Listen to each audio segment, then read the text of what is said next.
ओम नमः शिवाय। प्रिय भक्तजनों, आपका अपने YouTube चैनल में स्वागत है। आज भक्तजनों हम नीमड़ी माता की कथा का पाठ करेंगे। ये व्रत भाद्रपद माह के कृष्ण पक्ष तिथि तृतीया को रखा जाता है। इस व्रत को रखने से आपकी समस्त मनोकामनाएं पूर्ण होती हैं। कहते हैं इस व्रत के कई नाम हैं, जैसे सातुड़ी तीज, नीमड़ी तीज, बूढ़ी तीज आदि के नाम से जानते हैं। कथा का पाठ करते हैं। एक सास बहू थी। बहू के कोई संतान नहीं थी। एक दिन की बात है, दोनों सास बहू अपने पड़ोसियों के यहाँ गई तो देखा कि वहाँ पड़ोस की सभी महिलाएं इकट्ठी होकर कथा का पाठ कर रही हैं और वह पूजा पाठ में लगी हुई हैं। सासू ने पूछा, आप किसकी पूजा कर रहे हैं और इस पूजा से क्या फल होता है? पड़ोसन ने कहा कि हम नीमड़ी माता की पूजा कर रहे हैं। इस पूजा को करने से सारी इच्छाएं पूरी होती हैं। सासू ने कहा, अगर मेरी बहू के गर्भ रह जाए तो मैं 1.25 सेर का पिंडा नीमड़ी को चढ़ाऊंगी और हर वर्ष व्रत करूंगी और नीमड़ी की पूजा करूंगी। उसकी बहू के गर्भ रह गया और उसे बेटा हुआ। नीमड़ी की पूजा की। अगले वर्ष भाद्रपद महीने की तीज आई तो सासू ने कह दिया कि विवाह हो जाएगा तो 1.25 मन का पिंडा रखूंगी। विवाह भी हो गया, लेकिन 1.25 सेर का भी पिंडा नहीं चढ़ाया और सास बहू अपनी नई बहू के साथ नीमड़ी की पूजा करने गई। सबने तो पूजा कर ली, परंतु सास बहू पूजा करने लगी तब नीमड़ी दूर खिसक कर चली गई। वे तीनों सास बहू और पास गए तो वह और दूर खिसक गई। पूजा कर चुकी औरतों ने कहा, आपने कोई जरूर बोलावा की और आपने उसे पूरा नहीं किया, इसी कारण नीमड़ी माता आपसे नाराज हैं। पहले बोलवा पूरी करो तो ही तीज माता आपकी पूजा को स्वीकार करेंगे। तभी सास बहू वापस घर आई और 1.25 मन पिंडा का तैयार किया। फिर पूजा करने गई। गाजे बाजे के साथ धूमधाम से नीमड़ी माता के गीत गाए, पूजा की।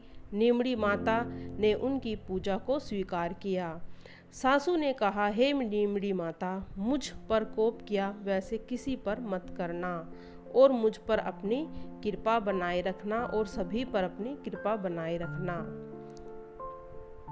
नीमड़ी माता की दूसरी कहानी। एक साहूकार था। उसकी पत्नी बहुत पतिव्रता थी। उस साहूकार का एक वेश्या के साथ संबंध था। पापों के फल उस साहूकार को इस तरह से कोढ़ हो गया, तब भी उसने वैश्य के यहाँ जाना नहीं छोड़ा।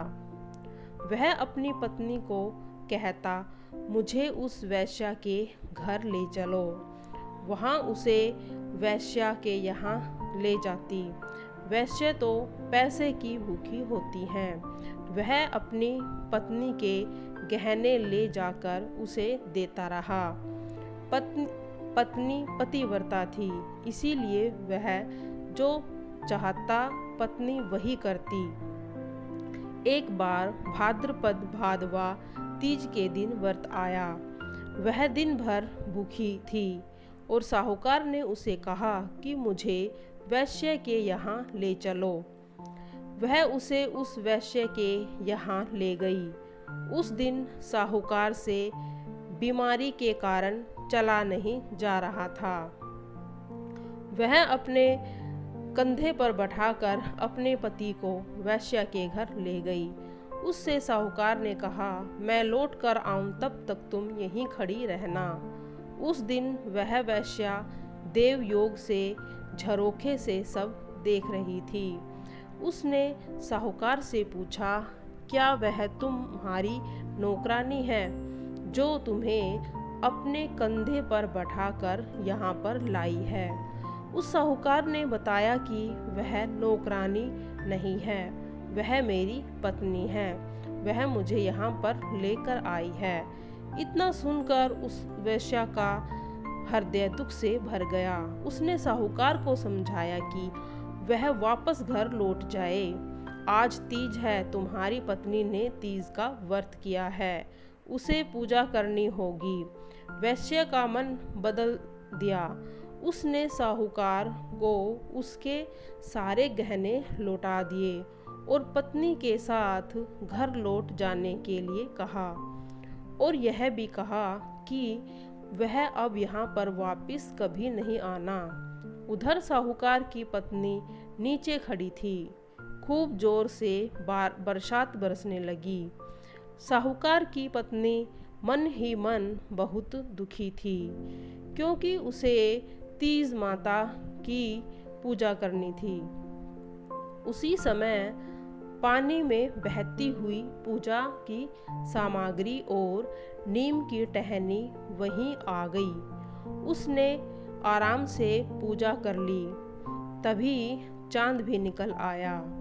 उसने चांद को अर्घ्य भी दिया और अपनी पूजा को संपूर्ण किया। पीछे से आवाज आई, आती जाती सुहागन दूध का दोना खोल के पी। उसने मुड़कर देखा कि नदी का जल दूध हो गया। उसने पास खड़े आंकड़े से 2 पत्ते तोड़े। एक पत्ते में नदी के से दूध लेकर पिया और फेंक दिया।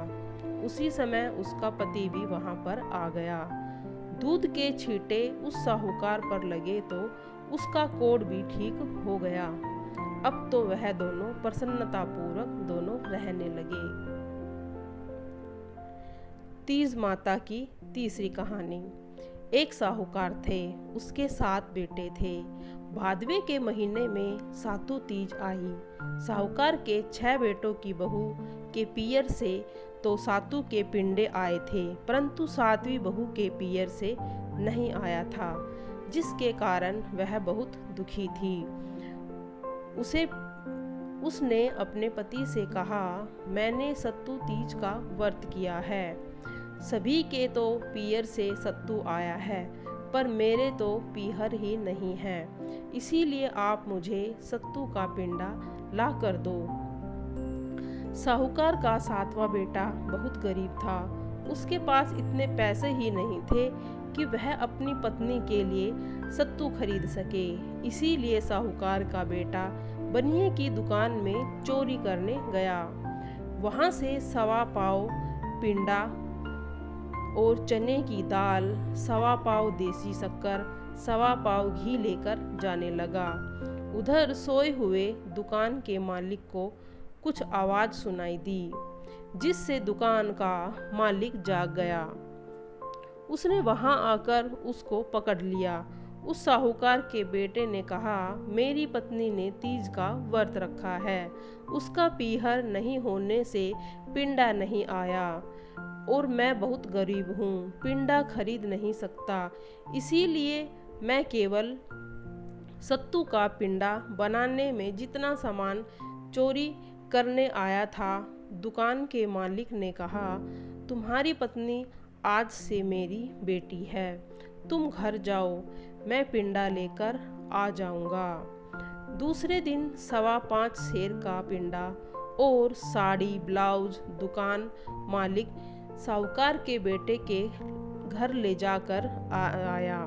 सेठानियां देखकर जलने लगी, क्योंकि उनके पियर से तो 1.25 सेर का ही पिंडा आया था और उसके पियर से 5.25 सेर का पिंडा और कपड़े सूट आदि सभी आए थे। सासू ने कहा, तुम्हारे तो कोई पियर में नहीं है, फिर यह कपड़े सूट और पिंडा कहाँ से आया? साहूकार की बहू ने कहा, ये मेरे धर्म के माँ बाप ने भेजा है। फिर सारी बात सासू माँ को बताई। तीज माता जैसे साहूकार की छोटी बहू को पीहर दिया, वैसे ही जिनके पीहर ना हो सबको देना।